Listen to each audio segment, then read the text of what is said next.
Hey guys, Josh Henke here, created the DVRT Ultimate Sandbag Core Training Program along with senior physical therapist Jessica Bento. Last time we looked at sort of the first half of our 10 most foundational ultimate sandbag drills. Today we're going to go over some other drills as well that also help complete that set of 10 and give you a little bit extra as well. So the first exercise we're going to look at is a shoulder drop lunge. So a shoulder referring to the placement of the USB. So when Jessica goes ahead and shoulders her USB, which shoulder she chooses is very important.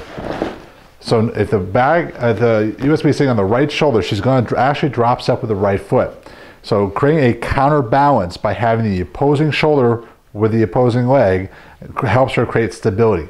If she's decided to switch and actually drop lunge with the left leg, this increases the load on one side of the body, or her frontal plane loading, increasing the level of challenge of the exercise. This is where understanding the placement of the USB and your body position play a big role in the outcome of the exercise that you're performing.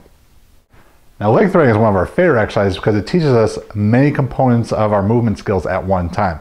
Having the USB on one shoulder is instantly going to destabilize our trunk because we're going to have one side of the body fighting the counterbalance of the load. Plus, we're going to predominantly use one hip. The other hip is still active upon the ground. She's going to dig in with both heels, but obviously the one with the bent knee is going to have better leverage.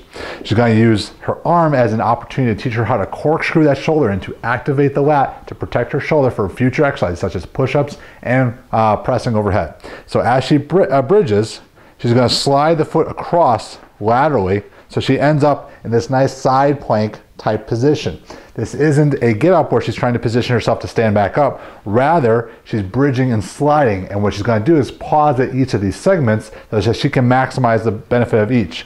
The bridge, front side plank, and then coming down under control. What really people underestimate is that coming down under control. That's their deceleration. It's a wonderful both hip mobility, hip strengthening, shoulder stability, and trunk strengthening exercise all in one.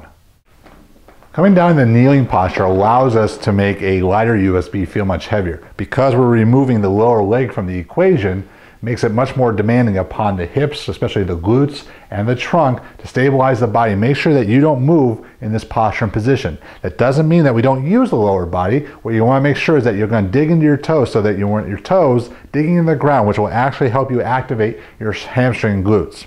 Now, doing the arc press, her goal is to do it slowly and make sure that she does not move her trunk either front to back or side to side.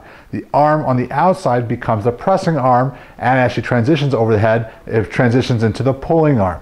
What you're looking to do is fully extend over the head. See how she's doing a great job of not bobbing or ducking her head, and she's constructing herself with a more stable USB. So if you use a too loosely filled USB, it's going to collapse upon your head. So you want to make sure that you fill it appropriately or use the appropriate size USB for the exercise that you're choosing to perform.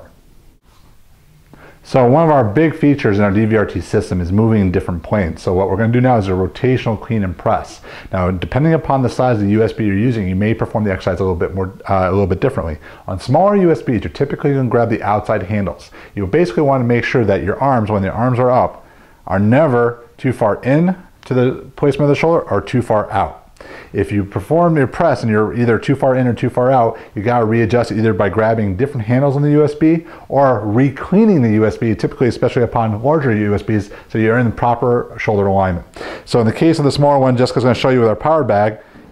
She's going to go ahead and grab those outside handles. Now, because we're going to different planes, especially rotation, you're going to start with a short range of motion, so aim for about the knee. She's going to internally rotate one hip, weight back on this hip. She's going to pop up to her middle.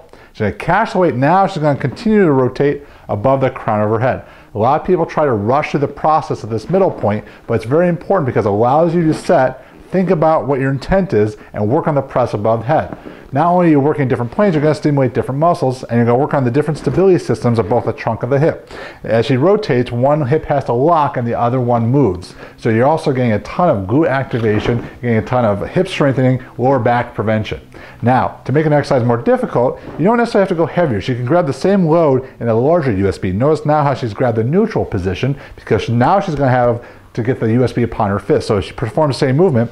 What makes this more challenging is if they were the same load, This is a more unstable USB. So as she moves through the motion, she's having to be more proficient in her movement patterns, absorb the more imperfected movement of the USB so as she's moving through the transverse or rotational plane of motion, which puts a lot of demand upon both her fat loss and strengthening training. All right, guys, when we do something like the lateral bag drag, we're not trying to get you proficient at the push-up, although it's a great exercise in so. What we're really trying to do is this horizontal plane to really reinforce the principles of pressing overhead safely and effectively. We're trying to teach the body how to use the lower body, the midsection, and the upper body all at once. Same thing allows you to press overhead very well. Because people oftentimes have to work through shoulder and thoracic immobility issues, we like to use the lateral bag drag as a precursor because a lot of people can still do this exercise even though we may be working on some flexibility issues. So what Jessica's going to do, she's going to sit up in that push-up position to the side of the USB. Very important is you always sit up with a nice wide base. What she's going to do is she's going to think about actually pushing her heels slightly out or apart from each other. You want to have her shoulders nice and tall and a nice straight alignment. Her shoulders are over her hands. She's going to slowly reach across her body and as slow as she can, pull the USB across. She's going to reach across. Now, as her coach, I'm watching for two things. I'm watching for her rotating the pelvis, her hips coming up, or more than likely a shift to one side or the other. A slight shift is okay, but we want to really try to keep her rooted, keeping pressure in the toes and rotating the arm, corkscrewing the arm in so that she stabilizes the shoulder that she's creating stability upon.